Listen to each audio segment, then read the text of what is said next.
Hello friends, in today's lecture we will discuss about chapter number 2 shear force and bending moment.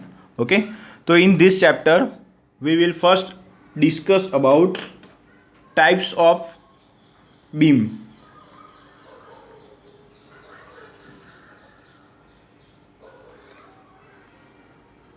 Okay, so in first simply supported beam. Simply supported beam આપણે કોને કહીશું? તો તમે લોકો already આ વસ્તુ applied મિકેનિક્સની અંદર ભણી ગયા છો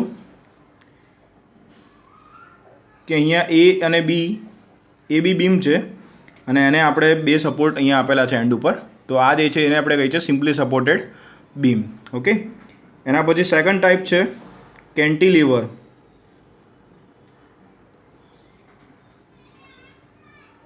તો કેન્ટિલીવર બીમ આપણે કોને કહીએ છીએ? તો કેન્ટિલીવર બીમ એટલે એક છેડો ફિક્સ હશે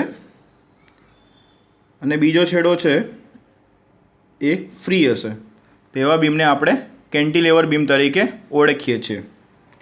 થર્ડ વન છે ઓવર હેંગિંગ બીમ. તો ઓવર હેંગિંગ બીમ આપણે કોને કહીએ છીએ? ઓવર હેંગિંગ બીમની અંદર પણ ત્રણ પ્રકાર છે. લેફ્ટ ઓવરહેંગિંગ બીમ,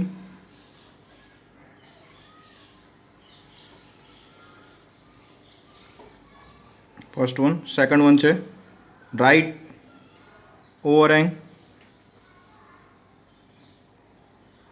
બીમ અને થર્ડ વન છે both the side. Left side overhanging, right side overhanging and both the side overhanging beam.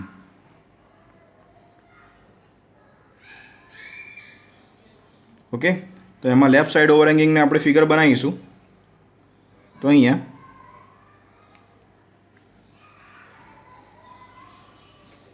A and B. Okay, means કે અહીંયા બંને સપોર્ટ આપેલા છે, એના સિવાય આટલો જે પોર્શન છે એ લેફ્ટ સાઈડમાં શું હશે? લટકતો હશે, મીન્સ કે બહારનો વધારાનો હશે. બરાબર, તો લેફ્ટ સાઈડ ઓવરહેંગ વિંગ આપણે કહીએ છીએ. એ જ રીતે તમે રાઈટ સાઈડ ઓવરહેંગ વિંગની જો ફિગર બનાવશો, first one, second one, right side overhanging beam ની ફિગર આપણે બનાવીએ તો અહીંયા એ બી અને જમણી સાઈડ જે છે એ આટલો પોર્શન છે વધારાનો આવશે. અને બોથ ધ સાઈડ ઓવરહેંગિંગની ફિગર આપણે બનાવીશું તો એની અંદર બંને સાઈડ જે પોર્શન છે એ હશે. ઓકે, તો આ જે છે એ ઓવરહેંગિંગ બીમનું એક્ઝામ્પલ છે. હવે આપણે ફોર્થ વન જોઈએ, ફિક્સ્ડ બીમ. તો ફિક્સ બીમ એટલે બંને જે છેડા છે એ કેવા હશે? ફિક્સ કરેલા હશે, એ એન્ડ બી. તો બંને છેડા જો ફિક્સ કરેલા હોય તો એને આપણે કહીએ છીએ ફિક્સ બીમ. ઓકે, એના સિવાય તમારે પ્રોપ્ડ કેન્ટિલેવર, પછી કન્ટિન્યુઅસ બીમ એ પણ આપણે ડિસ્કસ કરવાનું છે. તો હવે જોઈએ આપણે નેક્સ્ટ કન્ટિન્યુઅસ બીમ.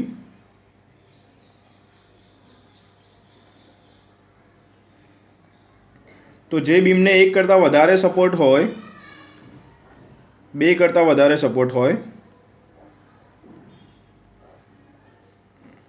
એ બી સી અને ડી, જે બીમને બે કરતાં વધારે સપોર્ટ હોય તો એવા બીમને આપણે કહીએ છીએ કન્ટિન્યુઅસ બીમ. ઓકે, હવે નેક્સ્ટ છે પ્રોપ્ડ કેન્ટિલીવર.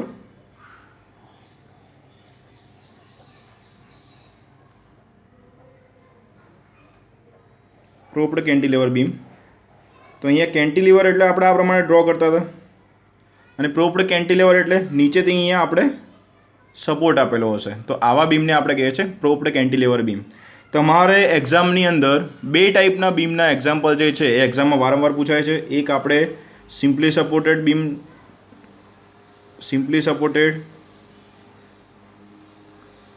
બીમ એના એક્ઝામ્પલ પૂછાય છે અને સેકન્ડ આપણે પૂછાય છે કેન્ટિલીવર બીમના. તો આ બંનેની અંદર આપણે શિયર ફોર્સ અને બેન્ડિંગ મોમેન્ટ એની કેલ્ક્યુલેશન કરવાની છે. ઓકે, હવે આપણે જોઈએ types of loading. Types off load. તો ટાઈપ્સ ઓફ લોડની અંદર ફર્સ્ટ વન છે પોઈન્ટ લોડ. પોઈન્ટ લોડ એટલે આપણે અહીંયા સિમ્પલી સપોર્ટેડ બીમની જો વાત કરતા હોય તો અહીંયા એ અને બી બે સપોર્ટ આપેલા છે અને એ બી બીમ છે અને અહીંયા વચ્ચે ડબલ્યુ લોડ લાગે છે, તો આને આપણે કહીશું પોઈન્ટ લોડ. સેકન્ડ વન છે યુડીએલ. યુડીએલનો મિનિંગ થશે યુનિફોર્મલી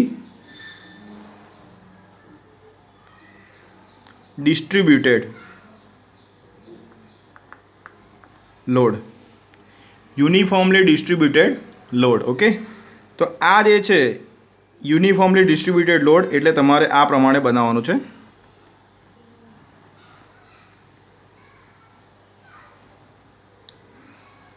ડબલ્યુ કિલો ન્યૂટન પર મીટર હશે, બરાબર.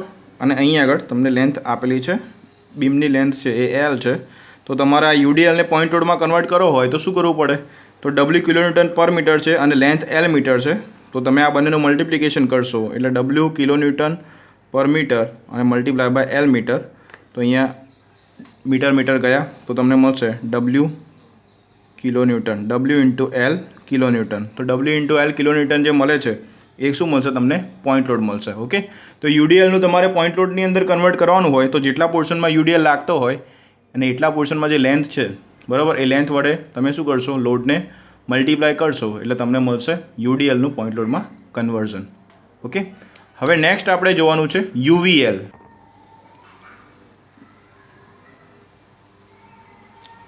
યુવીએલનું ફૂલ ફોર્મ થાય છે યુનિફોર્મલી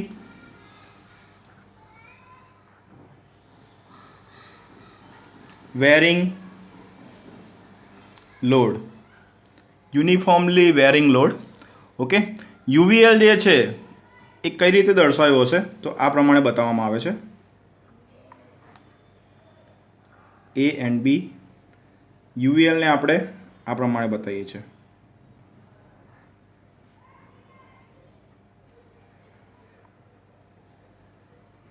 ડબલ્યુ કિલો ન્યૂટન પર મીટર. હવે તમે અહીંયા જોઈ શકો છો, આને આપણે યુનિફોર્મલી વેરિંગ લોડ કેમ કહીએ છીએ? આગળ જતાં જે લોડની ઇન્ટેન્સિટી છે એ શું થાય છે? ઘટે છે. આમાં તમે જોઈ શકો છો કે અહીંયા લોડની ઇન્ટેન્સિટી મેક્ઝિમમ છે, જ્યારે જેમ આગળ જઈએ છે એમ લોડની ઇન્ટેન્સિટી શું થાય છે? ઘટે છે. ઓકે, બી પોઈન્ટે કેટલી છે? 0 છે અને એ પોઈન્ટે કેવી છે? મેક્ઝિમમ છે. તો મેક્ઝિમમથી આગળ જતાં જે લોડની ઇન્ટેન્સિટી છે એમાં શું આવે છે? વેરિએશન આવે છે. એટલે આપણે એને કહીએ છીએ યુનિફોર્મલી વેરિંગ લોડ. શોર્ટ ફોર્મની અંદર આપણે એને યુવીએલ પણ કહી શકીએ છીએ. ઓકે, તો હવે યુવીએલનું તમારે પોઈન્ટ લોડમાં કન્વર્ટ કરવું હોય તો કઈ રીતે કરશો? તો તમારે અહીંયા આગળ ટ્રાયેંગલ લેવાનો છે, બરાબર. અહીંયા ટ્રાયેંગલ આપણે લઈશું તો આ જે છે એ લેન્થ આપેલી છે, બરાબર. તો આપણે ત્રિકોણનું ક્ષેત્રફળ બરાબર આપણે શું લઈએ છીએ? 1/2 પાયો ગુણ્યા વેધ. તો અહીંયા લોડ જે છે એનું માપ કેટલું છે? ડબલ્યુ આપેલું છે, તો 1/2 ડબલ્યુ ઇન્ટુ એલ, બરાબર. તો યુવીએલને તમારે પોઈન્ટ લોડમાં કન્વર્ટ કરવો હોય તો તમારે પોઈન્ટ લોડમાં કન્વર્ટ કરવા માટે પોઈન્ટ લોડ જે છે ઇઝ ઇક્વલ ટુ શું થશે? 1/2 ડબલ્યુ ઇન્ટુ એલ. મીન્સ કે લોડ આપેલો હોય અને એલ અને એને 1/2 કરશો એટલે તમને પોઈન્ટ લોડ મળશે. ઓકે, હવે આને પોઈન્ટ લોડમાં કન્વર્ટ કર્યો, પણ તો દર્શાવવાનો કઈ જગ્યાએ? તો એને દર્શાવવા માટે આપણે અહીંયા L/3 અને આ છે 2L/3. મીન્સ કે અહીંયા જો અહીંયા લોડની ઇન્ટેન્સિટી વધારે છે એટલે આપણે આટલો પોર્શન જે છે એ L/3 લઈશું, બરાબર. અને અહીંયા લોડની ઇન્ટેન્સિટી ઓછી છે એટલે આટલો જે પોર્શન છે એને 2L/3 લઈશું. મીન્સ કે અહીંયા L/3 પોર્શનની અંદર જેટલો લોડ જે છે એ વહેંચાયેલો છે એટલો જ લોડ અહીંયા 2L/3માં વહેંચાયેલો છે. ઓકે, કેમ કે અહીંયા ઇન્ટેન્સિટી વધારે છે અને અહીંયા ઇન્ટેન્સિટી કેવી છે? ઓછી છે. તો આપણે પોઈન્ટ લોડ જે છે 1/2 ડબલ્યુ ઇન્ટુ એલ એ આપણે અહીંયા બતાવી શકીએ, બરાબર. અને એને દર્શાવવું હોય તો એ પોઈન્ટથી L/3ના ડિસ્ટન્સે બતાવી શકીએ છીએ અને જો તમે બી પોઈન્ટથી બતાવવા માગતા હોય તો 2L/3ના ડિસ્ટન્સે આપણે એને બતાવી શકીએ છીએ. ઓકે, તો હવે આપણે શિયર ફોર્સ અને બેન્ડિંગ મોમેન્ટ જે છે એની અંદર ધ્યાનમાં રાખવાના જે પોઈન્ટ છે, અહીં આપણે કેલ્ક્યુલેશન કરતા હોય એ વખતે કયા કયા પોઈન્ટ ધ્યાનમાં રાખવાના છે એ હવે આપણે જોઈએ. તો તમે શિયર ફોર્સ અને બેન્ડિંગ મોમેન્ટની કેલ્ક્યુલેશન જ્યારે કરતા હોય છો ત્યારે તમારે કયા કયા પોઈન્ટ ધ્યાનમાં રાખવાના છે? તો point to be kept in mind while drawing shear force diagram. તમે શિયર ફોર્સ ડાયાગ્રામ ડ્રો કરતા હોય એ વખતે કયા કયા પોઈન્ટ ધ્યાનમાં રાખવાના છે? તો એમાં ફર્સ્ટ પોઈન્ટ છે the length of the beam on which there is a no external load, the shear force diagram will be represented by a horizontal line. The length of the beam on which if there is a no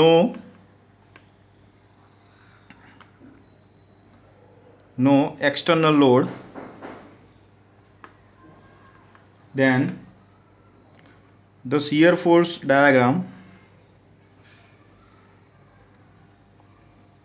will be represented by horizontal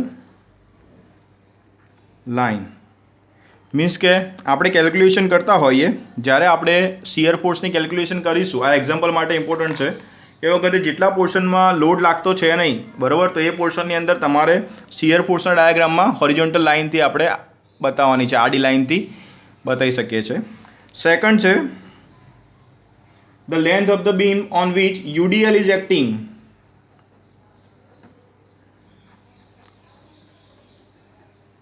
of the beam on which UDL is acting, the shear force diagram will be represented by inclined line. The shear force SF diagram will be represented by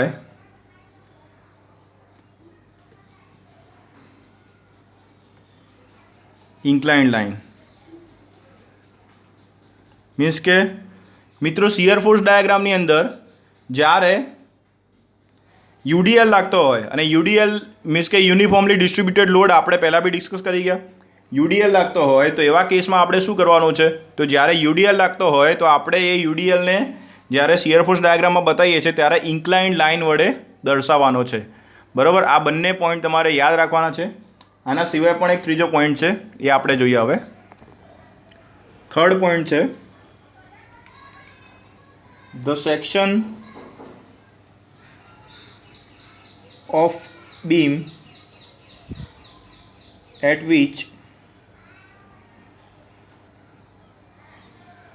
point load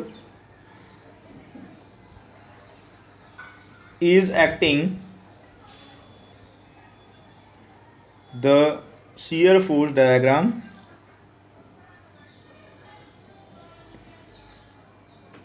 will be represented by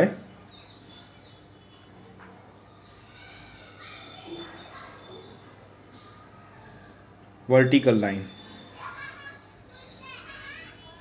okay, તો જ્યાં આગળ કયો load લાગતો હોય? Point load લાગતો હોય, એ વખતે આપણે શિયર ફોર્સ ડાયાગ્રામ ડ્રો કરતા હોય તો એને વર્ટિકલ લાઇનથી બતાવીશું. ઓકે, તો 3 પોઈન્ટ તમારે યાદ રાખવાના છે. ફર્સ્ટ વન છે કે જ્યારે બીમ ઉપર એક્સટર્નલ લોડ લાગતો ના હોય, બરાબર, એ વખતે તમારે શિયર ફોર્સ ડાયાગ્રામ બતાવવાનો હોય તો તમે હોરિઝોન્ટલ લાઇનથી બતાવો છો,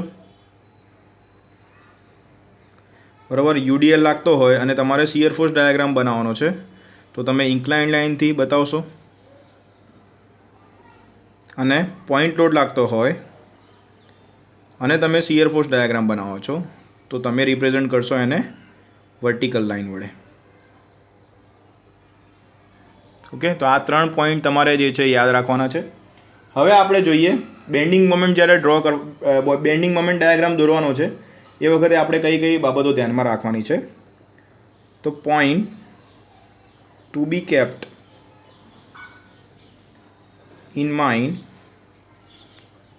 while draw bending moment diagram.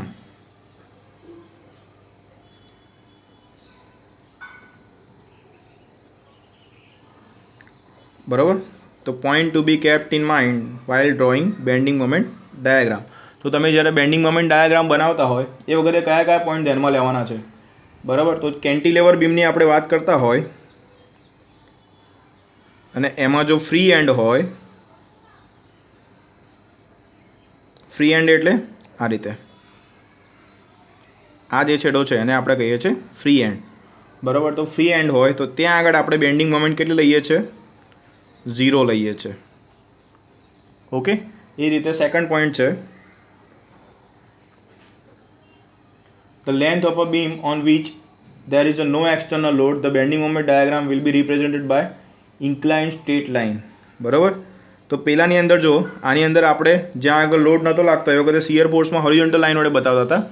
બરાબર. જ્યારે બેન્ડિંગ મોમેન્ટની અંદર આપણે શું કરવાનું છે? તો બેન્ડિંગ મોમેન્ટની અંદર જ્યાં આગળ એક્સટર્નલ લોડ લાગતો ના હોય, બીમની અંદર જ્યાં આગળ એક્સટર્નલ લોડ લાગતો ના હોય ત્યાં આગળ બેન્ડિંગ મોમેન્ટ ડાયાગ્રામ આપણે ડ્રો કરવો હોય તો શું કરીશું? એને ઇન્ક્લાઇન્ડ લાઇન વડે, ઇન્ક્લાઇન્ડ સ્ટ્રેટ લાઇન વડે બતાવીશું. ઓકે. હવે નેક્સ્ટ વન આપણે જોવાનું છે, યુડીએલ લાગતો હોય તો તમારે શું કરવાનું છે? તો યુડીએલ લાગતો હોય અને તમે બેન્ડિંગ મોમેન્ટ ડાયાગ્રામ ડ્રો કરો છો તો એવા કેસમાં તમે શું કરશો? તો તમારે પેરાબોલિક કર્વ વડે બતાવવાનું છે. મીન્સ કે પેરાબોલિક કર્વ એટલે તમારે હાથથી જ તમારે કર્વ બનાવવાનો છે. બરાબર. એ આપણે આગળ પછી એક્ઝામ્પલ જોઈશું, એની અંદર તમને સમજાવીશું. ઓકે. અને ફોર્થ વન છે, the point at which shear force change the sign, the point at which shear force change the sign,